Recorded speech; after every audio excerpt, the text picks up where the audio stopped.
Hello friends, welcome to science classes. तर 10th स्टँडर्डच्या science part फर्स्टचं आपण second chapter बघत होतो, पिरियॉडिक क्लासिफिकेशन ऑफ एलिमेंट्स. या चॅप्टरचे 12 व्हिडिओ झालेले आणि याच्यामध्ये आपण संपूर्ण चॅप्टरचा अभ्यास केलेला आहे. आजचा हा लास्ट व्हिडिओ आहे या सिरीजचा आणि या व्हिडिओमध्ये आपण याचं एक्सरसाइज एक्सप्लेन पण करतोय आणि सोडवतोय. त्यामुळे मोस्टली मला असं वाटतं की तुम्ही वही पेन घेऊन बसावं, पुस्तक पण समोर ठेवावं आणि मग हा व्हिडिओ बघत राहावा किंवा उत्तर आधी समजून घ्या आणि मग म्हणजे स्वतः लिहायचा प्रयत्न करा, म्हणजे तुमचा अभ्यास एकदम परफेक्ट होईल. तर आपण वेळ नाही घालवणार. आता क्वेश्चन फर्स्ट आहे match the pairs. Me direct pairs match केलेले आहे कारण या थोड्या कन्फ्युजिंग मॅच पेअर्स आहे. त्यामुळे बघा, ट्रायड माहिती आहे आपल्याला, डोबेरायनरचे ट्रायड्स आहे, त्याच्यामुळे ट्रायड बरोबर बघा डोबेरायनर. पण ट्रायडचा जो लॉ आहे त्या लॉमध्ये काय एक्सप्लेन केलेलं आहे की mass of the if elements are arrange in increasing order of their atomic mass, then average जे आहे किंवा जे ॲटॉमिक मास आहे मिडल एलिमेंटचं, it is equal to average of first and third element. मग बघा, average of first and thirds atomic mass short आहे त्यामुळे ते असंच राहील. ऑक्टेव्ह म्हणजे 8 एलिमेंट्स माहिती आहे आणि ऑक्टेव्हचा न्यूलँडने प्रपोज केलेला आहे हे पण आपल्याला माहिती आहे, म्हणजे त्या दोन पेअर मॅचेस होतात direct. Properties of 8th element similar to first. न्यूलँडचा लॉ पण काय सांगतो, when elements are arrange according to increasing order of their atomic mass, property of every 8th element is similar to its first element. पहिल्याशी नाही, त्याच्या पहिल्याची, जिथून first start होतो तिथून. परत ॲटॉमिक नंबर. ॲटॉमिक नंबर हा काय असतो, न्यूक्लियसवरती असणारा प्रोटॉनची संख्या. Protons are positive, therefore positive charge on the nucleus is called as atomic number किंवा प्रोटॉन. आणि हे कोणी मांडलंय, मोसलेने, हेनरी मोसले या ब्रिटिश शास्त्रज्ञाने. पिरियड. पिरियड्स आपल्याला माहिती आहे हॉरिझॉन्टल रोज असतात, त्यांना आपण काय म्हणतो, पिरियड्स. आणि फर्स्ट टाइम ग्रुप्स आणि पिरियड्स ही संकल्पना ज्यांनी मांडली ते आहे मेंडेलिव्ह. मग त्यामुळे पिरियडमध्ये बघा, आपण मागच्या लेक्चरला शिकलो की पिरियडमध्ये केमिकल प्रॉपर्टीजमध्ये थोडा हळूहळू काय होत जातात बदल. म्हणजे इकडे जर मेटल्स असतील तर हळूहळू मेटल, मग मेटॅलॉइड, मग नॉन मेटल्स, अशा प्रकारे चेंजेस होतात. मग sequential change in molecular formula. Molecular फॉर्म्युलामध्ये हळूवार क्रमाने बदल होतात, त्याला आपण काय म्हणणार, मेंडेलिव्ह. म्हणजे फॉर्म्युलामध्ये व्हॅलन्सी बदलत जाते, त्याच्यामुळे मॉलिक्युलर फॉर्म्युले बदलतात आणि जे मेंडेलिव्हने मांडले. न्यूक्लियस. न्यूक्लियस आपल्याला माहिती आहे की ॲटमच्या सेंटरला एक मास त्याचं कॉन्सन्ट्रेट झालेलं असतं, तो पॉझिटिव्हली चार्ज असतो. बघा, कॉन्सन्ट्रेटेड मास आणि पॉझिटिव्ह चार्ज, याला काय म्हणतो आपण, न्यूक्लियस. रुदरफोर्ड यांनी 1911 मध्ये न्यूक्लियस आहे ॲटमला असं त्यांचा जो स्कॅटरिंग एक्सपेरिमेंट होता बघा गोल्ड फॉइलचा, त्या एक्सपेरिमेंटमध्ये एक्सप्लेन केलेलं आहे. आपल्याला 9th स्टँडर्डला होतं बघा ते. इलेक्ट्रॉन. इलेक्ट्रॉन काय असतात, lightest and negatively charge particle.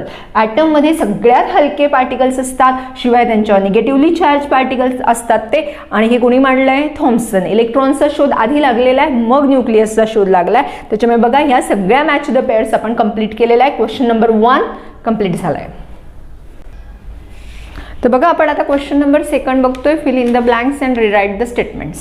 First question काय बघा, ए त्यामधला, the number of electrons in the outer most shell of alkali metals. आता बघा, हा क्वेश्चन आपण व्हरायटी ऑफ प्रकारे विचारला जातो. आता पहिला आहे की अल्कली मेटल्स म्हणजे काय, ग्रुप 1 आपल्याला माहिती आहे. मग अल्कली मेटल्सच्या आउटर मोस्ट ऑर्बिटमध्ये किती इलेक्ट्रॉन असतात, फक्त 1. बघा, व्हॅलन्स इलेक्ट्रॉन किंवा आउटर मोस्ट ऑर्बिट मधले इलेक्ट्रॉन, व्हॅलन्स इलेक्ट्रॉन किंवा आउटर मोस्ट ऑर्बिट जे असतं याच्यामध्ये किती इलेक्ट्रॉन असतात, फक्त 1. बघा, त्यानंतर दुसरे कुठले मेटल्स येतात, अल्कलाइन अर्थ मेटल्स. तुम्ही जेव्हा अभ्यास करणार तेव्हा ह्या गोष्टी लगेचच्या लगेच त्याच्याशी रिलेटेड क्वेश्चन्स लगेच करायचे, म्हणजे परत तेच करायची गरज नसते. हा कुठला ग्रुप आहे, ग्रुप 2. याच्या व्हॅलन्स इलेक्ट्रॉन किती येतात, 2. आता अल्कलाइन अर्थ मेटल नंतर आपल्याला कुठला ग्रुप आहे अभ्यासाला, हॅलोजन्स. हॅलोजन्स कुठल्या ग्रुपमध्ये येतात, ग्रुप 17. ग्रुप 17 मध्ये आउटर मोस्ट ऑर्बिटमध्ये किती इलेक्ट्रॉन असतात, 7. त्यानंतर येतात इनर्ट गॅसेस किंवा नोबल गॅसेस, 0 ग्रुप एलिमेंट्स, बरेच नाव आहेत त्यांना. हा ग्रुप कितवा येतो, 18वा. लास्ट ग्रुप आहे 18th. यांच्या आउटर मोस्ट ऑर्बिटमध्ये 2 फक्त हेलियमच्या बाबतीत आणि अदरवाईज किती असतात, 8. मग 2 और 8. इन केस हेलियम फक्त हेलियममध्ये 2 असतात, बाकी सगळीकडे 8. मग आपल्या पहिल्या क्वेश्चनचा आन्सर येईल तुम्हाला की number of electrons in the outer most shell of alkali metal is 1. उरलेले कुठलेही आले तरी तुम्हाला उत्तर लिहिता आलं पाहिजे. सेकंड नंबर बघा बी, की alkaline earth metals have valency 2. This means that their position in the modern periodic table is in. आता सगळ्यात महत्त्वाचा प्रश्न, अल्कलाइन अर्थ मेटल्स असं जिथे नाव येईल बघा, आपण दुसरा पण क्वेश्चन याच्यातच कंप्लीट केलं की ज्या वेळेस आपल्याला अल्कलाइन अर्थ मेटल असं नाव आलं की आपल्याला माहीतच पाहिजे हा ग्रुप किती आहे, दुसरा. नो डाऊट आपला आन्सर पण आपलं रेडी आहे. सेकंडचा आन्सर काय येईल मग, ग्रुप 2. आता third, molecular formula of the chloride of an element x is HCl. आपण आता इथे लिहून घेऊ.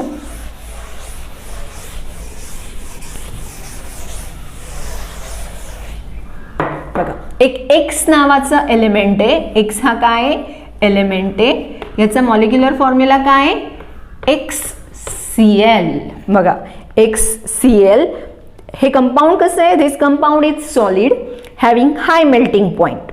Which of the following element be present in the same group as X. बघा ह्या कंपाऊंड कसं आहे, HCl आहे. कंपाऊंड कसं आहे, सॉलिड आहे. मेल्टिंग पॉइंट कसं आहे त्याचा, हाय. मेल्टिंग पॉइंट काय, हाय. आता हे अशी गोष्टी करताना आपल्याला थोडं बेसिक्सकडे जायला लागतं की HCl असा जो फॉर्म्युला आहे इथे अर्थातच एक्सची व्हॅलन्सी काय असणार आहे, 1. कारण क्लोरीन ह्या हॅलोजन्सची व्हॅलन्सी किती असते इथे लक्षात घ्या. क्लोरीन काय आहे, हॅलोजन. हॅलोजनची व्हॅलन्सी किती असते, 1. का 1, तर त्यांच्या आउटरमोस्ट ऑर्बिटमध्ये 7 इलेक्ट्रॉन असतात and to complete the octet they need only 1 electron. मग त्यांची व्हॅलन्सी किती असते, 1, because they are most electronegative elements असतात ते बऱ्यापैकी, आणि त्यामुळे त्यांची व्हॅलन्सी 1. मग इथे एलिमेंट जो आहे ज्याची व्हॅलन्सी 1 असेल असाच मेटल लागणार आहे. मग आता 1 व्हॅलन्सी म्हणजे ग्रुप काय, 1. अल्कली मेटल असणार इथे. मग यापैकी अल्कली मेटल कोण आहे बघा, आता तुम्हाला हे शोधायचे Na, Mg, Al आणि Si. आपलं पाठच असणं फार गरजेचं आहे, पण नाहीच आहे आता पाठ. मग आता काय करणार, अशा पण सिच्युएशन येऊ शकतात की आता टीचर पाठच नसेल तर काय करायचं, तर आठवायचं पिरियॉडिक टेबलमध्ये. जर थोडा ॲटॉमिक नंबर आठवला तरी चालून जातो. सरळ दिलेले बघा 11, 12, 13, 14 आणि याचे 281 ह्याची व्हॅलन्सी येते 1. आन्सर आहे सोडियम. का बरं ते लक्षात आलं, कारण याची व्हॅलन्सी 2 आहे. इथे कंपाऊंड तयार होईल MgCl2, इथे कंपाऊंड तयार होतं NaCl, इथे कंपाऊंड तयार होतं AlCl3 आणि जर झालं सिलिकॉन बरोबर तर मध्ये SiCl4 होईल, कारण सिलिकॉनची व्हॅलन्सी 4 आहे. मग आता हे आपल्याला कळतं ना, आपल्याला HCl ही व्हॅलन्सी देऊ शकणारा हा एकमेव एलिमेंट आहे जो आहे सोडियम. आन्सर काय येईल याचं, सोडियम. आता last question, in which block of the modern periodic table are the non metals found. Non metals periodic टेबलच्या कोणत्या ब्लॉकमध्ये सापडतात. जर आपण पिरियॉडिक टेबल, आता ह्या क्वेश्चन्सचं जेव्हा तुम्ही आन्सर लिहिणार तेव्हा लक्षात घ्या की आन्सर जवळ एक काय करा, तुम्ही छोटासा असा पिरियॉडिक टेबलचा काय करा, आउटलाईन काढून घ्या. ही झाली पिरियॉडिक टेबलची आउटलाईन. इथे 2 ब्लॉक आहेत बघा अशा प्रकारे.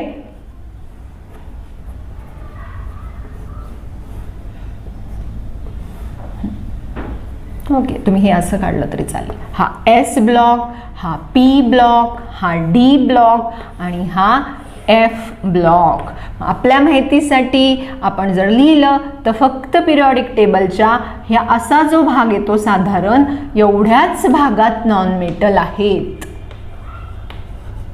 आणि हा एक एलिमेंट जो आहे हायड्रोजन, हा एक सोडला आणि पिरियॉडिक टेबलचा हा इकडचा एक्स्ट्रीम राईट भाग सोडला तर पूर्ण पिरियॉडिक टेबलमध्ये मेटल्सच आहे. मग आन्सर कुठलं येईल, कुठला ब्लॉक आहे हा, P ब्लॉक. मग तुम्ही F ब्लॉकमध्ये काय लिहिणार, मेटल. D ब्लॉकमध्ये काय आहेत, मेटल. S ब्लॉकमध्ये काय आहेत, मेटल. सोडून कोण, हायड्रोजन. सगळे मेटल आहेत. मग राहिला ब्लॉक कोणता, पी. मग पूर्ण पिरियॉडिक टेबलमध्ये नॉन मेटल्स कुठल्या ब्लॉकमध्ये सापडतात आपल्याला, तर पी ब्लॉकमध्ये. लक्षात राहील सगळ्यांच्या. आता आपण बघणार आहोत क्वेश्चन नंबर 3. तो क्वेश्चन 3 बघा. An element has its electronic configuration as 282.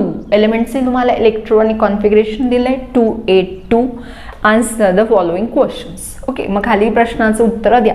हा प्रश्न हे इलेक्ट्रॉनिक कॉन्फिगरेशन बदलून येऊ शकतो. म्हणजे इथे 282च्या ऐवजी 286, 288 कुठल्याही प्रकारचे प्रश्न आणि खालचे प्रश्न चेंज होतात. म्हणजे हा ॲक्टिव्हिटी बेस्ड, म्हणजे ही ॲक्टिव्हिटी इथे तुम्हाला लक्षात आलं पाहिजे की इथे क्वेश्चन्स कसे सोडवायचे आहे. तर मग आता 282 ॲटॉमिक नंबर काढायचा. तुम्हाला माहिती आहे की इलेक्ट्रॉन इथे अरेंज झालेले असतात आणि हे इलेक्ट्रॉन म्हणजेच आपण त्यांची ॲडिशन केली की आपल्याला ॲटॉमिक नंबर काय होतो, मिळतो. मग आपण ॲडिशन करू. 2 + 8 होतात 10, 10 + 2 होतात 12. म्हणजे इथे ॲटॉमिक नंबर किती येणार आहे, 12. 12 हा ॲटॉमिक नंबर असणारा एलिमेंट कोण आहे, पण मॅग्नेशियम. हे आपल्याला माहिती पाहिजे. 12 इथे मी वाटलं असतं कंसामध्ये लिहून ठेवते. एलिमेंट कोण आहे, magnesium. What is the group of this element, या एलिमेंटचा ग्रुप कोणता.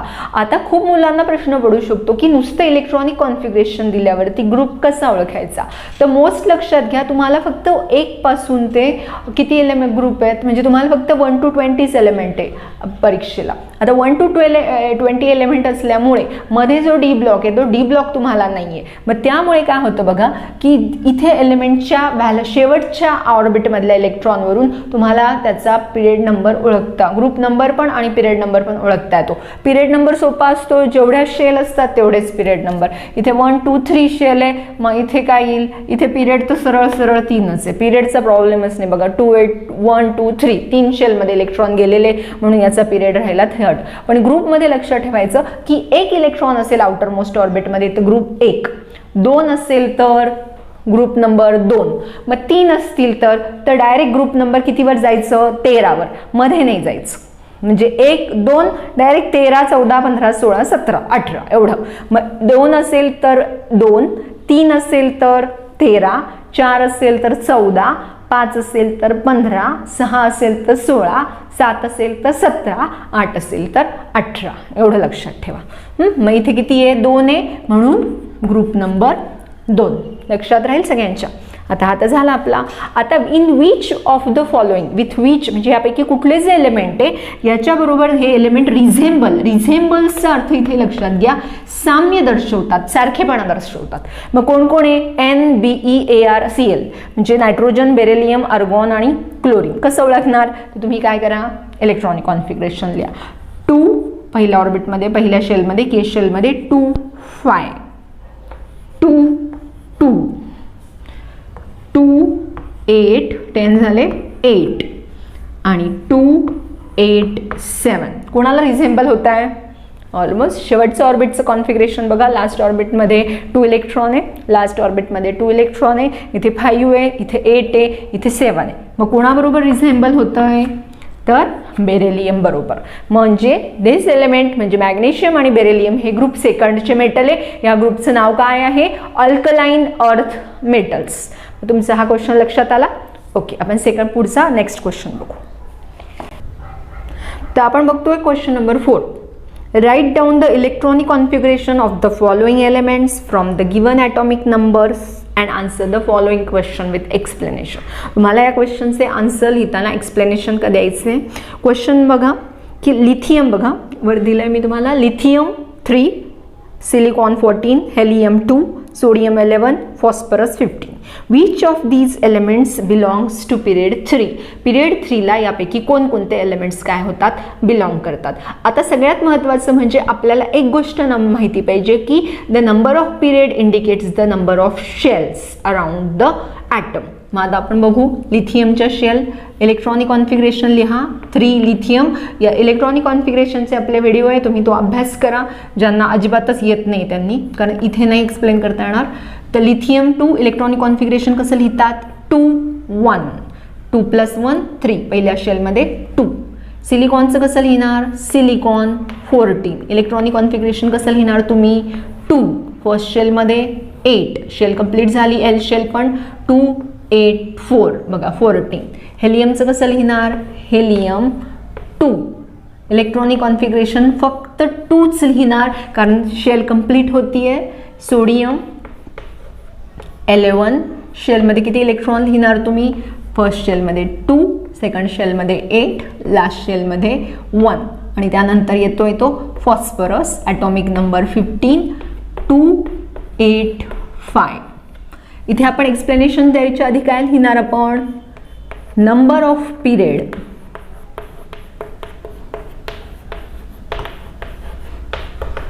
Is equal to number of shells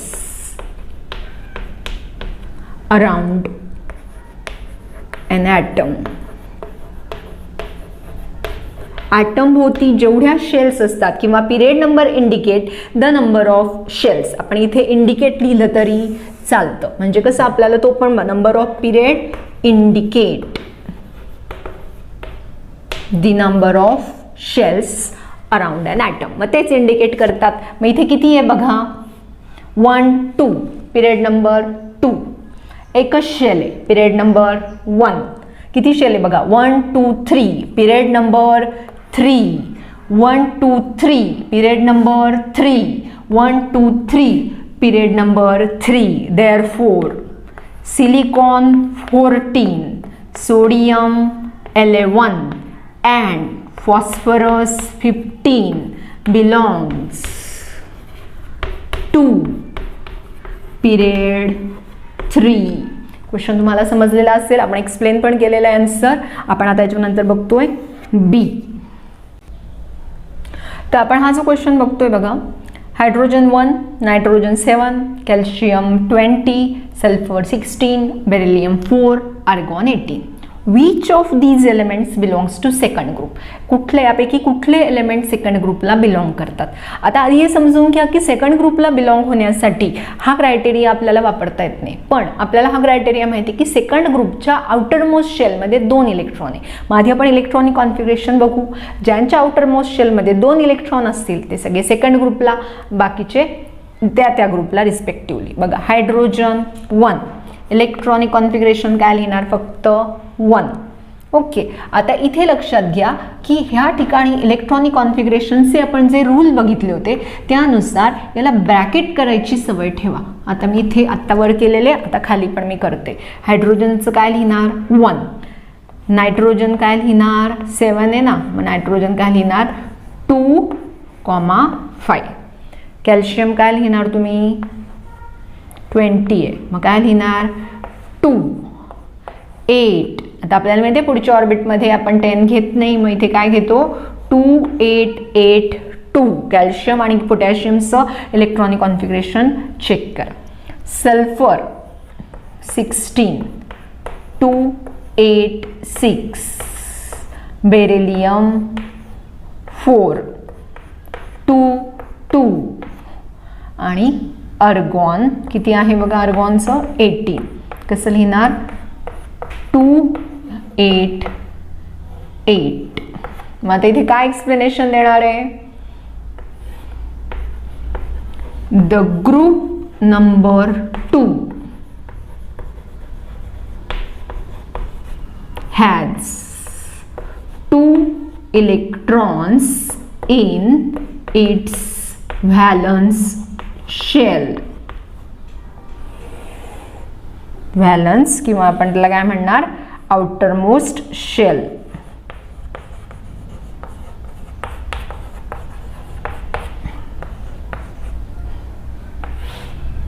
म्हणून देअरफोर इथे कोण कोण येईल बघा मग? कॅल्शियम 2882 आणि बेरिलियम 22 यांच्याच आउटर मोस्ट शेलमध्ये 2 इलेक्ट्रॉन. बाकीच्या सगळ्यांच्या आउटर, याच्या 1 आहे, याच्या 5 आहे, याच्या 6 आहे आणि याच्या 8 आहे. मग देअरफोर काय नाव देणार तुम्ही? Calcium 20 and beryllium 4 belongs to group 2. हे दोघं ग्रुप 2 ला काय करतात? बिलॉंग करतात. क्वेश्चन समजला, एक्सप्लेनेशन लिहून घ्या. आपण आता थर्ड पॉईंट बघू. बघ आधी आपण एक प्रश्न वाचा. Nitrogen 7, carbon 6, oxygen 8, boron 5, aluminium 13. Which is the most electronegative element among these. आपल्याला माहिती आहे tendency of an element to accept electrons. Electron accept करायच्या टेंडन्सीला आपण इलेक्ट्रोनिगेटिव्हिटी म्हणतो. आणि ती पिरियडमध्ये काय होत जाते, एखादा पिरियड असेल तर लेफ्टकडून राईटकडे जाताना इलेक्ट्रोनिगेटिव्हिटी काय होत जाते, इन्क्रीज होते. आणि डाऊन द ग्रुप इलेक्ट्रोनिगेटिव्हिटी काय होत जाते, डिक्रीज होत जाते. मग आता इथे आपल्याला इलेक्ट्रोनिगेटिव्हिटी काय करायची आहे, हायेस्ट इलेक्ट्रोनिगेटिव्ह एलिमेंट बघायचं आहे. मग त्याच्यासाठी एकदम क्लू लक्षात घ्या, ज्याच्याकडे सगळ्यात जास्त इलेक्ट्रॉन असतात शेवटच्या ऑर्बिटमध्ये, म्हणजे व्हॅलन्स इलेक्ट्रॉन असतात, तो सगळ्यात जास्त इलेक्ट्रोनिगेटिव्ह असतो. ही गोष्ट लक्षात ठेवायची. प्लस त्याच्या शेल पण कमी पाहिजे, हे लक्षात घ्या. खूप जास्त शेल असेल तर इलेक्ट्रॉन लांब लांब निघून जातात, आपण बघितले, आणि त्यामुळे ते लूज करण्याची टेंडन्सी वाढत जाते, ज्याला आपण इलेक्ट्रोपॉझिटिव्हिटी म्हणतो. मग ते पण नाही, शेल पण कमी पाहिजे. आता तुम्ही म्हणाल मग इनर्ट गॅस सोडून द्यायची, कारण ते इनर्ट असतात. ओके, त्यांचे ऑक्टेट कंप्लीट असतं, त्यांना काही इलेक्ट्रॉन घ्यायची गरज नसते. मग आपण शेवटचा पूर्ण 18वा ग्रुप सोडून उरलेल्यांच्या बाबतीत बोलतोय आता, हे लक्षात घ्या. मग आता इथे आपण इलेक्ट्रॉनिक कॉन्फिगरेशन लिहू. N7 आता जवळपास प्रत्येकाचं पार्ट असेल, त्याच्यामुळे फक्त मी लिहिते 2,5, क्लोरीन 6, 2,4, ऑक्सिजन 8, 2,6, बोरॉन 5, 2,3 आणि aluminium 13, 2,8,3. Okay, electronic configuration clear आहे. रूल काय सांगितला, इलेक्ट्रोनिगेटिव्हिटी म्हणजे काय, काय म्हणतात त्याला, टेंडन्सी टू लूज इलेक्ट्रॉन, काय accept electrons, tendency to accept electrons is called electronegativity. Electronegativity. आणि element which have more electrons, more valence electrons has more electronegativity. Except inert gas, नाही तर ते पण लिहाल, except inert gases लिहून देते, नाही तर एखाद्याला ते पण लिहून ठेवता उत्तर. मग आता इथे सगळ्यात जास्त कोणाच्याकडे, याच्याकडे 5, याच्याकडे 4 आहे, याच्याकडे 6, 3, 3. मग कोण इथे मोस्ट इलेक्ट्रोनिगेटिव्ह एलिमेंट या रूलनुसार, ऑक्सिजन. सो हिअर पूर्ण पिरियॉडिक टेबलमध्ये फ्लोरीन सगळ्यात जास्त electronegativity. Here oxygen 8 is the most electronegative element, most electronegative element. इथेच उत्तरीला पिरियॉडिक टेबलमध्ये फ्लोरीन आहे, हे लक्षात ठेवा. हे झालं याचं आन्सर, आणि वरती झालं दिलेलं आहे त्याचं एक्सप्लेनेशन. हे आन्सर आहे बघा. आता पुढचा काय क्वेश्चन आहे बघा. Beryllium 4, carbon 6, oxygen 8, boron 5, aluminium 13. Which is the most electropositive element among these. यांच्यामधून सगळ्यात जास्त इलेक्ट्रोपॉझिटिव्ह, बघा सेम एलिमेंट आहे माझ्यामध्ये, बीई बेरिलियम आहे, कार्बन आहे, ऑक्सिजन, बोरॉन, ॲल्युमिनियम सेम आहे शेवटचे दोन. Which is the most electropositive element among these. मग आता परत आपण आधी काय करू, इलेक्ट्रोपॉझिटिव्हिटी समजून घ्या. उलट झालं आता, टेंडन्सी टू लूज इलेक्ट्रॉन्स, ती ग्रुपमध्ये वाढत जाते टॉप टू बॉटम, आणि पिरियडमध्ये ती कमी होत जाते लेफ्ट टू राईट. म्हणजे आता आपल्याला इथे काय बघायचंय, कमी इलेक्ट्रॉन पाहिजे लास्ट ऑर्बिटमध्ये, प्लस शेल काय पाहिजे, जास्त पाहिजे, हे लक्षात घ्या. मग आता आपण आधी लिहून घेऊ. बेरिलियम काय 4 आहे ना, सॉरी, बेरिलियम 4, इलेक्ट्रॉनिक कॉन्फिगरेशन काय येईल 2,2. कार्बन 6 आहे, 2,4, व्यवस्थित नीटनेटकं लिहा. ऑक्सिजन 8, 2,6, बोरॉन तेच आहे, त्याच्यामुळे आता तुम्हाला येतच आहे 2,3, आणि ॲल्युमिनियम बोरॉन नंतर कोण येतोय, ॲल्युमिनियम 13, 2 8 3. आता इथे कोणाचे कमी आहे, इथे आपण लिहून घेऊ, tendency to lose electron is called इलेक्ट्रोपॉझिटिव्हिटी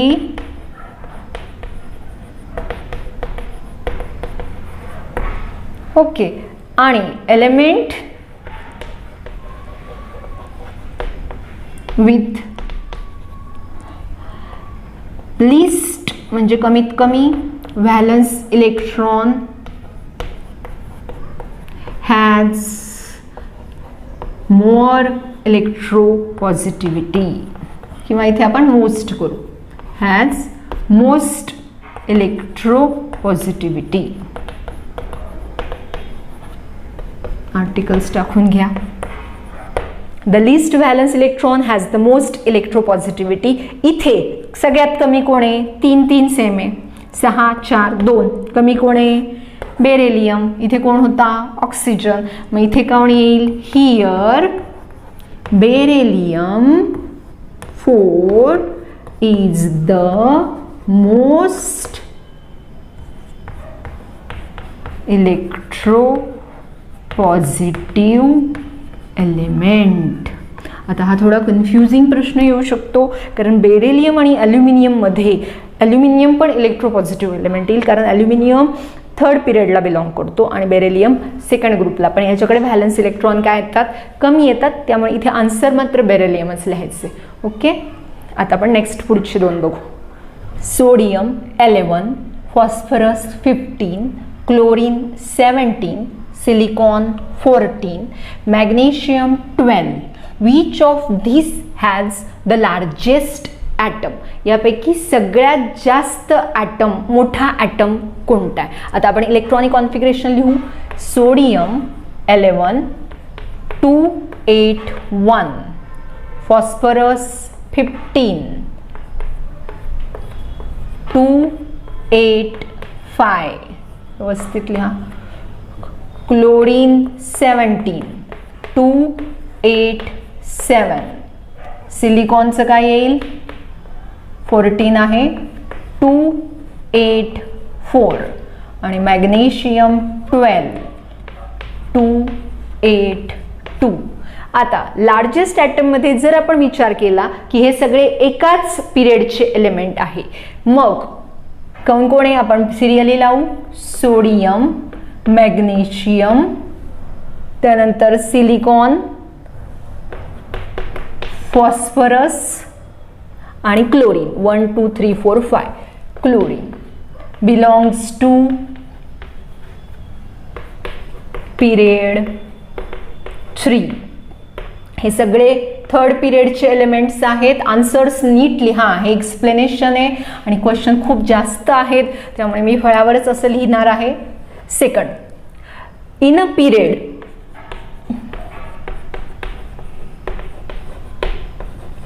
atomic size decreases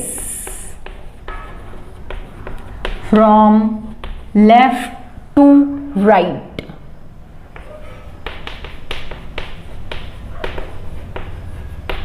And hence, तुम्हीच सांगा आता, आपण लेफ्ट कडून राईट कडे चाललेलो आहोत, ॲटॉमिक साईज कमी होते, मग यातला सगळ्यात मोठा एलिमेंट कोणता, म्हणजे हा सगळ्यात छोटा असणार आणि हा सगळ्यात मोठा असणार. Hence here sodium has the largest atom. Hence here शब्द वापरा. Sodium has largest atom. म्हणजे ते प्रत्येकाला आता उत्तर समजलेलं असेल. मी तरी तुम्हाला सांगते की फळ्यांवरती मे बी तुम्हाला असं वाटू शकतं की देअर इज अ चाऊस, थोडासा गोंधळ आहे. तर मग आता हा प्रश्न समजला. आता याच्याबरोबर अपोजिट क्वेश्चन विचारतात, ज्याची रेडियस स्मॉलेस्ट असेल तो ॲटम पण काय येणार, स्मॉलेस्ट. मग आपल्याला तेच आहे, पोटॅशियम, लिथियम, सोडियम, बेरिलियम. मग आपण आता इकडे थोडीशी सुरुवात करू. इकडे झालेलं होतं बघा 19. काय येईल हा, 2 8 8 1. लिथियम 2 1 कारण तो 3 आहे. सोडियम 11 2 8 1. आता हा एलिमेंट आपण इथे लिहू. कोण? बेरिलियम. 4 आहे ना तो.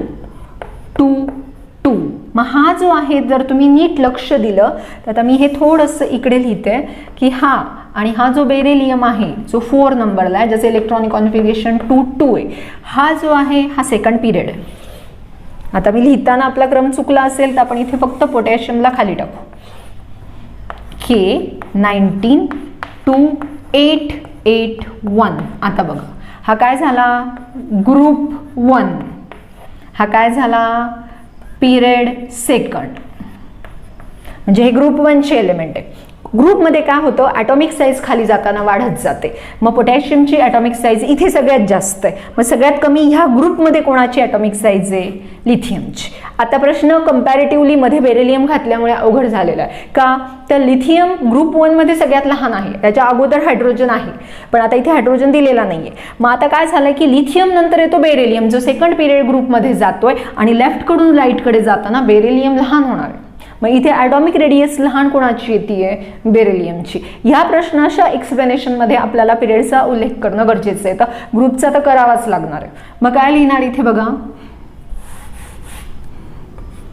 एक पॉइंट्स मी छोट्या अक्षरात लिहिते, नीट लिहित असतानाच वाचा. In a group as we move left top to bottom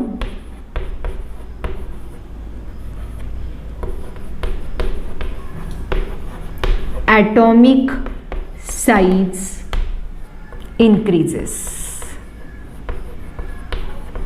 So lithium, sodium and potassium in case of lithium, sodium and potassium. Lithium has the smallest radius.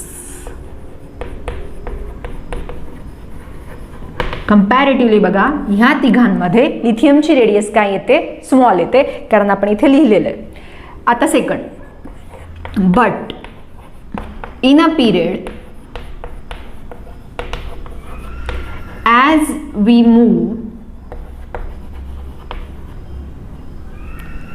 From left to right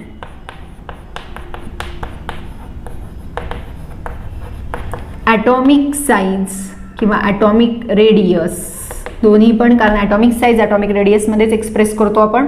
atomic radius decreases. So in case of lithium and beryllium,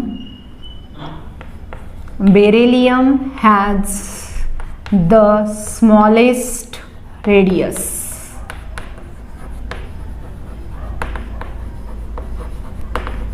hence final answer काय येणार आहे? Beryllium. Answer तुम्ही काय लिहिणार आहे? Hence. आता मी इथे आन्सरला जागा नाही मला. Hence in the all these atom beryllium 2 has the smallest atomic radius. बेरिलियमची ॲटॉमिक रेडियस काय येणार आहे? इथे सगळ्यात स्मॉल येणार आहे. कारण मी दोन्ही दिले, कारण हे एका ग्रुपचे एलिमेंट आहे. ग्रुपमध्ये ॲटॉमिक रेडियस वाढत जाते, त्यामुळे लिथियमची सगळ्यात कमी होईल, कारण खालून वर जाताना ॲटॉमिक रेडियस कमी होतीये.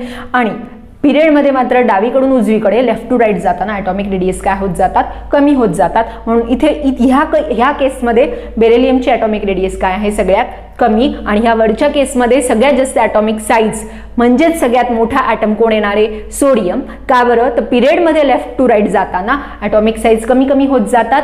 सोडियम लेफ्टला येतोय सगळ्यात. बघा हा पिरियडमधले एलिमेंट आपण लिहून ठेवलेले आहेत आणि त्यामुळे सोडियम हा इथे लार्जेस्ट येतोय. ओके, आय होप तुम्हाला समजलं असेल. आपण नेक्स्ट बघू. बघा जी आणि एच आता दोनच राहिले या क्वेश्चन मधले. ॲल्युमिनियम 13, सिलिकॉन 14, सोडियम 11, मॅग्नेशियम 12 आणि sulphur 60. Which of the above elements has the highest metallic character?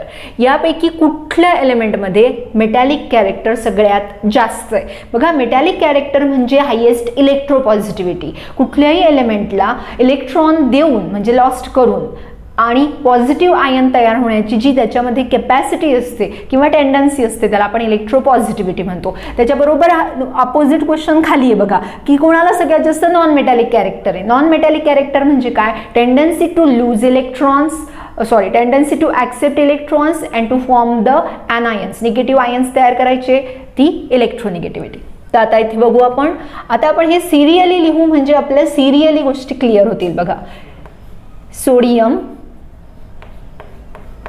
11 281, magnesium 12 आहे तो 282, ॲल्युमिनियम 13 283, मॅग्नेशियम, ॲल्युमिनियम, सिलिकॉन आणि सल्फर. सिलिकॉन 14 284 आणि सल्फर 286. क्वेश्चन काय विचारलाय तुम्हाला? कुठल्यामध्ये हायेस्ट मेटॅलिक कॅरेक्टर आहे बघा. इलेक्ट्रोपॉझिटिव्हिटी, that is tendency to lose electrons and form cation is the metallic character.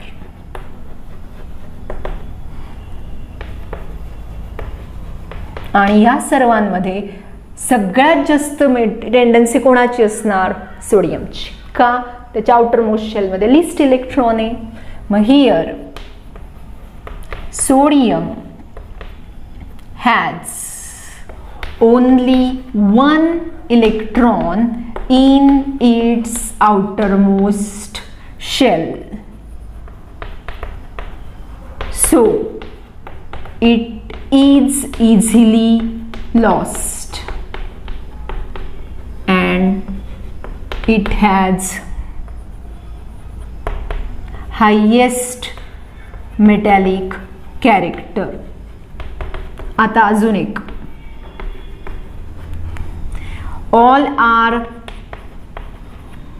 all belongs करा, all belong to period 3. हे सगळे पिरियड 3 मधले एलिमेंट आहे. आणि metallic character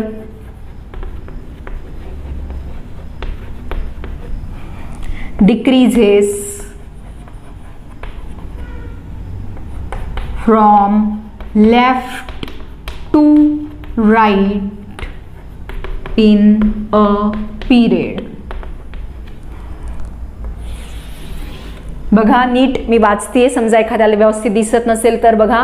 इलेक्ट्रोपॉझिटिव्हिटी is the tendency to lose electrons to form cations, याला आपण metallic character म्हणतो. हे सगळे एलिमेंट पिरियड 3 ला बिलॉंग करतात आणि त्यामुळे पिरियड्समध्ये काय होतं, लेफ्टकडून राईटकडे जाताना इलेक्ट्रोनिगेटिव्हिटी काय होत जाते, कमी कमी होत जाते, इलेक्ट्रोपॉझिटिव्हिटी आणि मेटॅलिक कॅरेक्टर पण कमी कमी होत जातो. आणि त्यामुळे सोडियमकडे सगळ्यात कमी इलेक्ट्रॉन आहे, it has minimum electron. So sodium is the highest electropositive element in the period 3rd and so it has highest metallic character.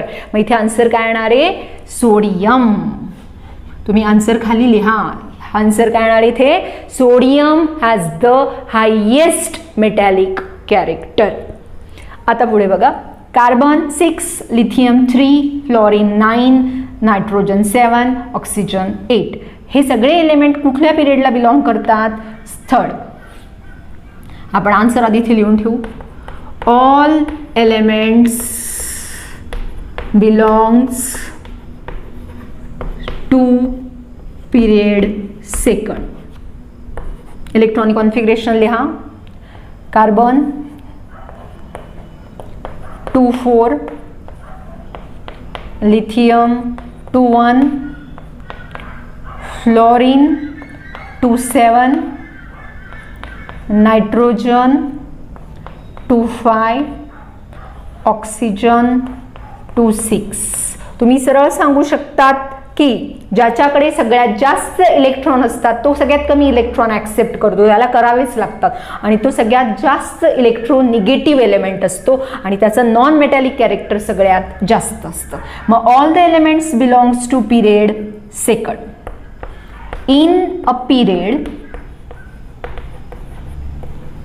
Non metallic character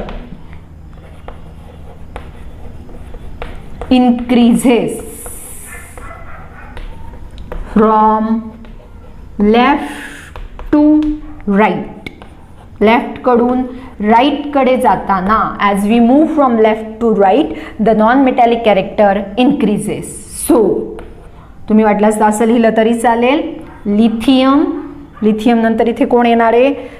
2 1 नंतर direct carbon, nitrogen, oxygen and fluorine. So among lithium, carbon, nitrogen, oxygen and fluorine, fluorine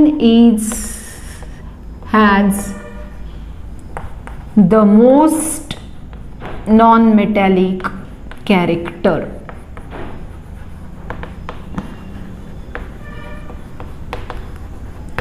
non metallic character तुम्ही अजून explanation देऊ शकतात काय की electronegativity is the non metallic character to accept electrons. आता इथे accept electron सगळ्यात कमी कोण करणार आहे?